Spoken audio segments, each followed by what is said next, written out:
नमस्कार, दिन भर की बड़ी खबरों में आपका स्वागत है। मैं हूं परवीन शेख।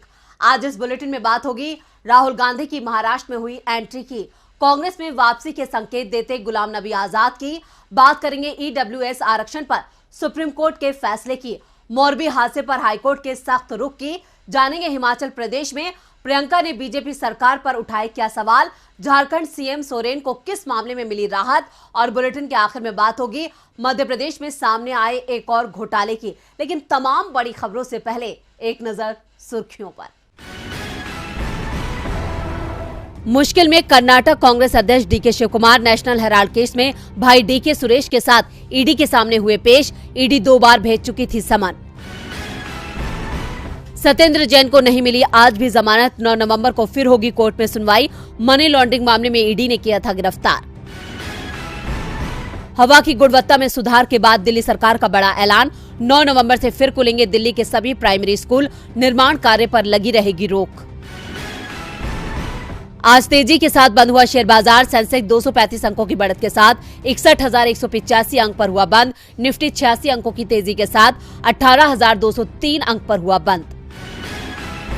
तो ये थी सुर्खियां और अब बात आज की सबसे बड़ी खबर की, जो जुड़ी है राहुल गांधी की भारत जोड़ो यात्रा से। भारत जोड़ो यात्रा का आज 61वां दिन है। राहुल गांधी की अगुवाई में निकल रही यात्रा नया इतिहास बनाने की राह पर है।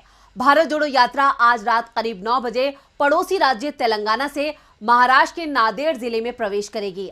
कांग्रेस ने इसकी जानकारी दी है। यात्रा महाराष्ट्र में 13 दिन तक चलेगी और इस दौरान 15 विधानसभा और 6 संसदीय क्षेत्रों से होकर गुजरेगी। वहीं राहुल गांधी 10 और 18 नवंबर को राज्य में 2 रैलियों को संबोधित करेंगे। कांग्रेस की भारत जोड़ो यात्रा आज सुबह तेलंगाना के कामारेड्डी जिले से आगे बढ़ी। यात्रा आज रात नांदेड़ जिले के महाराष्ट्र में प्रवेश करेगी। महाराष्ट्र में यात्रा करीब 13 दिन तक जारी रहेगी। एनसीपी प्रमुख शरद पवार 8 नवंबर को यात्रा में शामिल होंगे। शिवसेना प्रमुख उद्धव ठाकरे के बेटे आदित्य ठाकरे भी यात्रा का हिस्सा होंगे। कांग्रेस ने महाराष्ट्र में यात्रा को कामयाब बनाने के लिए जबरदस्त तैयारियां की है। कांग्रेस महासचिव जयराम रमेश ने यात्रा की जानकारी देते हुए लिखा कि आज भारत जोड़ो यात्रा का 61वां दिन है। शाम तक तेलंगाना में यात्रा का सफर पूरा हो जाएगा। राज्य के 8 जिलों और लगभग 390 किलोमीटर की दूरी कवर करते हुए आज हम महाराष्ट्र में प्रवेश करेंगे। रात 9 बजे के करीब नांदेड़ जिले के राज्य में पदयात्रा के 13 दिनों के सफर की शुरुआत होगी। अब तक यात्रा तमिलनाडु, केरल, कर्नाटक, आंध्र प्रदेश, तेलंगाना को कवर कर चुकी है। आज सुबह तेलंगाना के कामारेड्डी से यात्रा अंतिम चरण के लिए आगे बढ़ी है। आज देर शाम को यात्रा महाराष्ट्र में नांदेड़ जिले के देगलूर के मदनूर नाका से प्रवेश करेगी। यात्रा को महाराष्ट्र में कामयाब बनाने के लिए प्रदेश कांग्रेस ने भारी तैयारियां की है। आज शाम नांदेड़ जिले में पहुंचने के बाद राहुल गांधी और दूसरे नेता रात करीब 10 बजे एकता मशाल यात्रा निकालेंगे। महाराष्ट्र में भारत जोड़ो यात्रा कुल 381 किलोमीटर का सफर पूरा करेगी। ये यात्रा 15 विधानसभा और 6 संसदीय क्षेत्रों से होकर गुजरेगी। एनसीपी प्रमुख शरद पवार 8 नवंबर को यात्रा में शामिल होंगे। राहुल की यात्रा को देश भर के दूसरे राजनीतिक दलों और सामाजिक संगठनों का समर्थन मिल रहा है। ये समर्थन दिन पर दिन बढ़ता जा रहा है। महाराष्ट्र में भी एनसीपी और उद्धव ठाकरे की शिवसेना भी यात्रा में हिस्सा लेगी। उद्धव ठाकरे और आदित्य ठाकरे राहुल के साथ पद यात्रा करेंगे। उद्धव ठाकरे गुट से अरविंद सावंत और मनीषा काइंडे यात्रा में शामिल होंगे। भारत जोड़ो यात्रा में महाराष्ट्र के दिग्गज नेता नाना पटोले, बाला साहब थोरात, भाई जगताप, अशोक चौहान समेत कई नेता शामिल होंगे। यात्रा अगले साल कश्मीर में खत्म होगी। कांग्रेस का दावा है कि ये भारत के इतिहास में किसी भी भारतीय राजनेता की सबसे लंबी पदयात्रा है। महाराष्ट्र में राहुल की मौजूदगी का बीएमसी चुनाव पर खासा प्रभाव पड़ सकता है और इससे बीजेपी अभी से चिंता में नजर आ रही है। चिंता में तो कांग्रेस का हाथ छोड़कर गुलाम नबी आजाद भी नजर आ रहे हैं। तभी तो आजाद ने कांग्रेस की तारीफों के पुल बांध दिए हैं। तो क्या कांग्रेस में फिर वापसी करना चाहते हैं गुलाम नबी आजाद? देखते हैं ये रिपोर्ट। कांग्रेस के हाथ को छोड़कर अपनी अलग पार्टी बनाने वाले गुलाम नबी आजाद के सुर फिर बदल गए हैं। कांग्रेस पार्टी और राहुल गांधी को कोसने वाले आजाद एक बार फिर खुद के लिए पार्टी में जगह बनाने की कोशिश कर रहे हैं और इस बात को बल मिल रहा है उनके बयानों से। कांग्रेस के पूर्व नेता ने कहा कि वो कांग्रेस पार्टी की धर्मनिरपेक्षता की नीति के खिलाफ नहीं थे, बल्कि इसके कमजोर सिस्टम के खिलाफ थे। श्रीनगर में मीडिया से बातचीत में उन्होंने कहा, मैं अभी भी चाहता हूं कि कांग्रेस गुजरात और हिमाचल विधानसभा चुनाव में अच्छा प्रदर्शन करे। कांग्रेस लंबे समय से सभी लोगों को, चाहे हिंदू हो, मुस्लिम हो या फिर किसान हो, सबको साथ लेकर चल रही है। आम आदमी पार्टी पर तीखा हमला करते हुए आजाद ने कहा, आम आदमी पार्टी इन राज्यों में कुछ नहीं कर सकती। वे पंजाब में विफल हो गए हैं और पंजाब के लोग उन्हें दोबारा वोट नहीं देंगे। आप केवल दिल्ली की एक पार्टी है, वे पंजाब को कुशलता से नहीं चला सकते हैं। केवल कांग्रेस गुजरात और हिमाचल प्रदेश में भाजपा को चुनौती दे सकती है, क्योंकि उनकी एक ज्वाइंट पॉलिसी है। जम्मू कश्मीर में जल्द विधानसभा के चुनाव होने जा रहे हैं। चुनावों को लेकर गुलाम नबी आजाद राज्य में लगातार रैलियां कर रहे हैं। गुलाम नबी आजाद डोडा के दौरे पर हैं, जहां वो आने वाले दिनों में कई रैलियों को संबोधित करेंगे। इस साल 26 अगस्त को आजाद ने कांग्रेस पार्टी के साथ 52 साल पुराने रिश्ते को तोड़ दिया था। अक्टूबर में आजाद ने अपनी नई राजनीतिक पार्टी डेमोक्रेटिक आजाद पार्टी बना ली थी। कांग्रेस को छोड़ने के बाद आजाद ने सोनिया गांधी को लिखे खत में राहुल गांधी की नेतृत्व क्षमता पर सवाल खड़े किए थे। लेकिन आज राहुल गांधी की भारत जोड़ो यात्रा को मिल रहे जन समर्थन ने आजाद की आंखें खोल दी हैं। शायद यही वजह है कि आज वो उसी कांग्रेस की तारीफ करने पर मजबूर हो गए हैं। आजाद ने कांग्रेस की तारीफ की तो दिग्विजय सिंह ने सवाल किया। दिग्विजय सिंह ने कहा कि आपके कांग्रेस छोड़ने की वजह समझ में नहीं आई। जिस कांग्रेस ने आपको क्या नहीं दिया, आप उसे छोड़कर चले गए। आपने ठीक नहीं किया। भारत जोड़ो यात्रा को अच्छा समर्थन मिल रहा है, क्या आप उसमें शामिल होना चाहेंगे? साफ है, दिग्विजय सिंह ने आजाद को यात्रा में शामिल होने का न्योता दे दिया है, जिसके सहारे कांग्रेस ने अपने दरवाजे आजाद के लिए खोल दिए हैं। इधर आरक्षण के दरवाजे भी गरीबों और आर्थिक रूप से कमजोर लोगों के लिए खुले रहेंगे। आज सुप्रीम कोर्ट ने ईडब्ल्यूएस आरक्षण मामले पर सुनवाई करते हुए 10% आरक्षण पर अपनी मोहर लगा दी है। तो क्या कहा है सुप्रीम कोर्ट ने, देखते हैं ये रिपोर्ट। आज ईडब्ल्यूएस पर सुनवाई करते हुए देश की सर्वोच्च अदालत ने अपना फैसला दे दिया है। आर्थिक आधार पर देश में आरक्षण अब आगे भी जारी रहेगा। चीफ जस्टिस यूयू ललित की अध्यक्षता वाली 5 सदस्यीय संवैधानिक बेंच में से 3 जजों ने आरक्षण के पक्ष में अपना फैसला दिया है, जबकि 2 जजों ने आरक्षण पर अपनी असहमति जताई है। सुप्रीम कोर्ट के चीफ जस्टिस यूयू ललित की अध्यक्षता में 5 सदस्यीय बेंच की तरफ से आर्थिक रूप से कमजोर वर्ग के लिए 10% आरक्षण की व्यवस्था पर फैसला सुनाया है। 5 जजों में से 3 जजों ने आर्थिक आधार पर आरक्षण का समर्थन किया है। जस्टिस माहेश्वरी ने कहा कि आर्थिक आरक्षण संविधान के मौलिक ढांचे के खिलाफ नहीं है। 103वां संशोधन वैध है। जस्टिस दिनेश माहेश्वरी, जस्टिस बेला एम त्रिवेदी, जस्टिस जेबी पारदीवाला ने ईडब्ल्यूएस आरक्षण पर सहमति जताई है। तीनों जजों का मानना है कि यह आरक्षण संविधान का उल्लंघन नहीं करता है। फैसला सुनाते हुए तीनों जजों ने यह भी माना कि ईडब्ल्यूएस आरक्षण 50% आरक्षण की सीमा का उल्लंघन नहीं करता है। वहीं सीजेआई जस्टिस यूयू ललित और जस्टिस रविंद्र भट्ट ने इस पर असहमति जाहिर की है। जस्टिस बेला त्रिवेदी ने भी इस पूरे फैसले पर सहमति जताई है। उन्होंने कहा कि मैं जस्टिस माहेश्वरी के निष्कर्ष से सहमत हूँ। SC, ST, OBC को पहले से आरक्षण मिला हुआ है, उसे सामान्य वर्ग के साथ शामिल नहीं किया जा सकता है। संविधान निर्माताओं ने आरक्षण सीमित समय के लिए रखने की बात कही थी, लेकिन 75 साल बाद भी ये जारी है। दरअसल ईडब्ल्यूएस कोटे की संवैधानिक वैधता को सुप्रीम कोर्ट में चुनौती दी गई थी। इस मामले में कई याचिकाओं पर लंबी सुनवाई के बाद सर्वोच्च अदालत ने 27 सितंबर को अपना फैसला सुरक्षित रख लिया था। पूर्व CJI SA Bobde, justice R Subhash Reddy, justice BR Gavai की पीठ ने 5 अगस्त 2020 को इस मामले को संविधान पीठ को भेज दिया था, जिस पर आज सुप्रीम कोर्ट ने सुनवाई करते हुए बड़ा फैसला दिया है। आरक्षण को सुप्रीम कोर्ट से हरी झंडी मिल चुकी है, जिसे बीजेपी अपने लिए राहत मान रही है। तो वहीं गुजरात हाईकोर्ट ने बीजेपी की मुश्किलें बढ़ा दी हैं। हाईकोर्ट ने मोरबी पुल हादसे पर सख्त रुख अख्तियार कर लिया है और गुजरात सरकार से 1 हफ्ते में लिखित जवाब मांगा है। कोर्ट ने कहा है कि बताएं हादसे को लेकर अब तक सरकार ने क्या क्या कदम उठाए हैं। मोरबी पुल हादसे पर अब गुजरात की बीजेपी सरकार फंसती हुई नजर आ रही है। मोरबी हादसे पर गुजरात हाईकोर्ट ने स्वतः संज्ञान लिया है। गुजरात हाईकोर्ट के चीफ जस्टिस अरविंद कुमार और न्यायाधीश आशुतोष जे शास्त्री की पीठ ने स्वतः संज्ञान लेते हुए गुजरात सरकार से रिपोर्ट मांगी है। पीठ ने राज्य सरकार के एडवोकेट जनरल से कहा कि ये काफी निराशाजनक था कि हादसे में 100 से ज्यादा लोगों की जान चली गई, इसलिए हमने इसका स्वतः संज्ञान लिया है। हम जानना चाहते हैं कि राज्य ने अब तक क्या कदम उठाए हैं। 30 अक्टूबर को 142 साल पुराने पुल के टूटने पर 135 लोगों की जान चली गई थी, जिसके बाद राज्य के पूर्व मुख्यमंत्री शंकर सिंह वाघेला ने हाईकोर्ट को खत लिखकर इस हादसे पर स्वतः संज्ञान लेने की गुहार लगाई थी। वाघेला ने प्रेस कॉन्फ्रेंस में गुजरात सरकार की तरफ से उठाए गए कदमों को नाकाफी बताया था। गुजरात हाईकोर्ट ने इस मामले में गुजरात सरकार के अधिकारियों को नोटिस जारी किया है। हादसे पर अफसरों से जवाब मांगा है। कोर्ट ने सरकार के साथ ही गृह विभाग, शहरी विकास विभाग, मोरबी नगर पालिका और राज्य मानवाधिकार आयोग को भी नोटिस जारी कर जवाब मांगा है। गुजरात हाईकोर्ट ने राज्य सरकार से 1 हफ्ते के अंदर पूरे घटनाक्रम को लेकर रिपोर्ट दाखिल करने को कहा है। इसके साथ ही मामले की अगली सुनवाई के लिए 14 नवंबर की तारीख तय की है।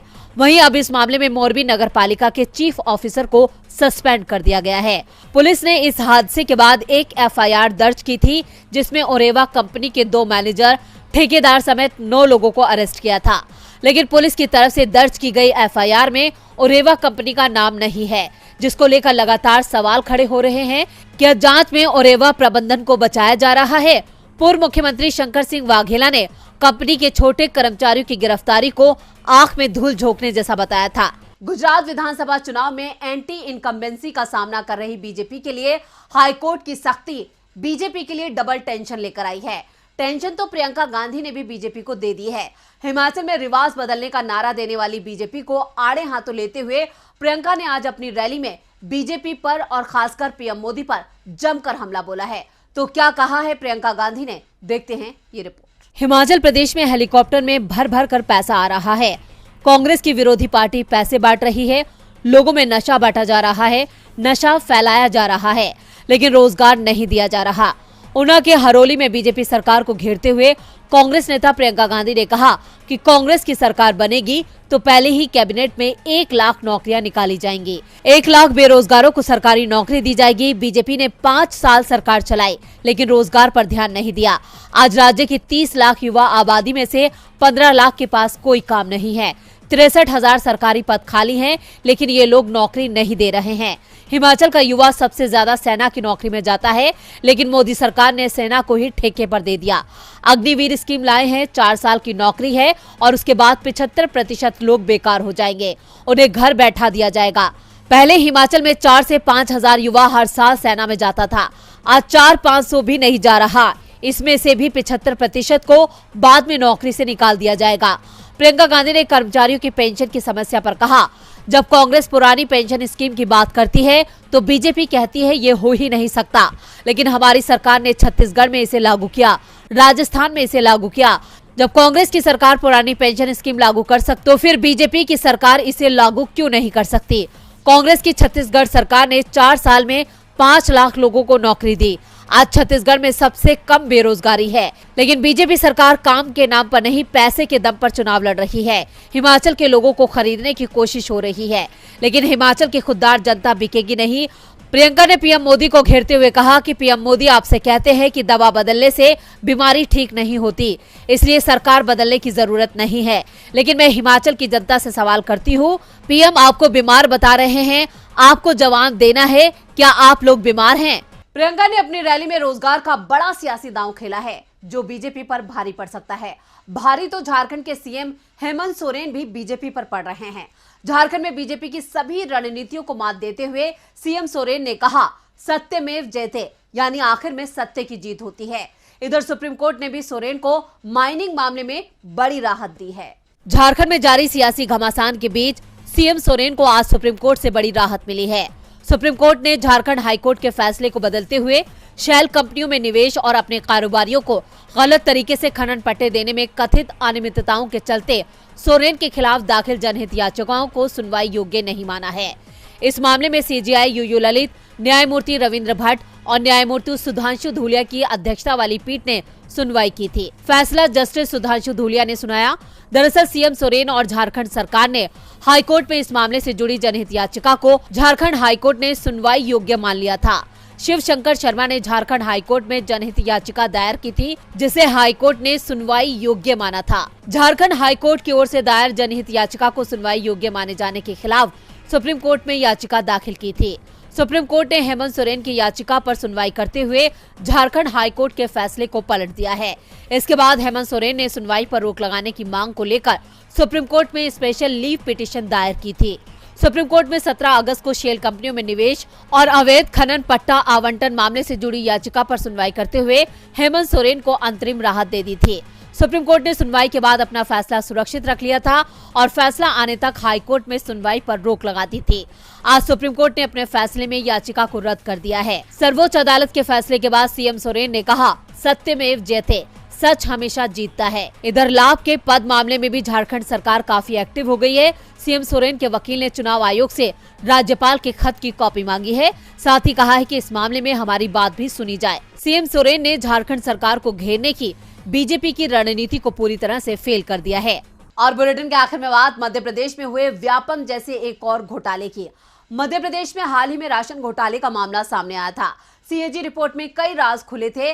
राज्य की शिवराज सरकार ने सीएजी रिपोर्ट को अंतरिम रिपोर्ट बताते हुए इस पर पर्दा डालने की कोशिश की, लेकिन अब एक और घोटाला सामने आ गया है और इस बार तो हाईकोर्ट की ग्वालियर बेंच ने सरकार को चेतावनी देते हुए टिप्पणी कर दी है कि ये दूसरा व्यापम घोटाला तो नहीं है। जबलपुर हाईकोर्ट की ग्वालियर बेंच ने शिवराज सरकार को चेतावनी दी है, संभल जाइए, नजर रखिए, नहीं तो प्रदेश में व्यापम से बड़ा घोटाला हो सकता है। मध्य प्रदेश में जिस तेजी से फर्जी नर्सिंग कॉलेज सामने आ रहे हैं, उससे बड़े फर्जीवाड़े की आशंका दिखाई दे रही है। शुरुआती जांच में ही बड़े घोटाले के संकेत भी मिलने लगे हैं। शुरुआती जांच में सामने आया कि विष्णु कुमार स्वर्णकार 15 अलग अलग कॉलेजों में एक ही समय में प्रिंसिपल हैं, वाइस प्रिंसिपल और एसोसिएट प्रोफेसर के रूप में काम कर रहे हैं। जिन 15 नर्सिंग कॉलेज में स्वर्णकार काम कर रहे हैं, उनमें सरकार ने 9 की मान्यता रद्द कर दी है। स्वर्णकार अभी भी 6 कॉलेजों में नौकरी कर रहे हैं। नियमों के अनुसार एक सत्र में कोई भी व्यक्ति एक ही जगह काम कर सकता है। सबसे बड़ी बात यह है कि स्वर्णकार मध्य प्रदेश के अलग अलग जिलों के नर्सिंग कॉलेज में काम करते हुए बताए गए हैं। विष्णु स्वर्णकार 2021-22 में मंडला के भारत इंस्टीट्यूट ऑफ नर्सिंग में प्रिंसिपल, इंदौर के Jagat Guru Dattatreya college of nursing में असिस्टेंट प्रोफेसर, जबलपुर की Bansal academy of nursing science and learning में प्रिंसिपल और इंदौर के sapphire institute of nursing and science में बतौर प्रिंसिपल के रूप में काम कर रहे थे। इसी तरह लीना नाम की महिला 18 अलग अलग नर्सिंग कॉलेज में काम करती पाई गई। हर कॉलेज में उनके नाम के साथ थोड़ी हेराफेरी की गई। कहीं पर उनका नाम सिर्फ लीना लिखा गया, तो कहीं पर कुमारी लीना और कहीं पर लीना के अलावा कई सरनेम लिखे गए। अलग अलग कॉलेज में उसका पद बदल कर दिखाया गया। ये सारा खेल कागजों में चल रहा है। सुनवाई के दौरान हाईकोर्ट की ग्वालियर बेंच ने 2 कमरों में चल रहे नर्सिंग कॉलेज को मिली मान्यता पर आपत्ति जताई, जिसके बाद सरकार ने अब तक करीब 70 नर्सिंग कॉलेजों की मान्यता को सस्पेंड कर दिया है। हाईकोर्ट ने इस बात पर भी चिंता जताई है कि इन कॉलेजों से डिग्री हासिल करने वाले लोगों की जान जोखिम में डाल सकते हैं। मध्य प्रदेश में करीब 200 ऐसे नर्सिंग कॉलेज हैं जिन्हें नियमों के खिलाफ मान्यता दी गई है। दरअसल देश में जब कोरोना ने दस्तक दी तो प्रदेश के 1 साल के अंदर ही मध्य प्रदेश में 2019 नर्सिंग कॉलेज खुल गए। जांच में पता चला कि इनमें से अधिकांश कॉलेज 2 से 4 कमरों के मकान में संचालित हो रहे थे। नियमों के हिसाब से हर नर्सिंग कॉलेज के पास खुद का कम से कम 100 बेड का पेरेंटल हॉस्पिटल होना चाहिए, जहां छात्रों को प्रैक्टिकल ट्रेनिंग कराई जा सके। लेकिन इन नर्सिंग कॉलेज को मान्यता देने में नियमों की धज्जियां उड़ाई गई हैं। तो आज इस बुलेटिन में बस इतना ही। देखते रहिए डीबी लाइव। नमस्कार।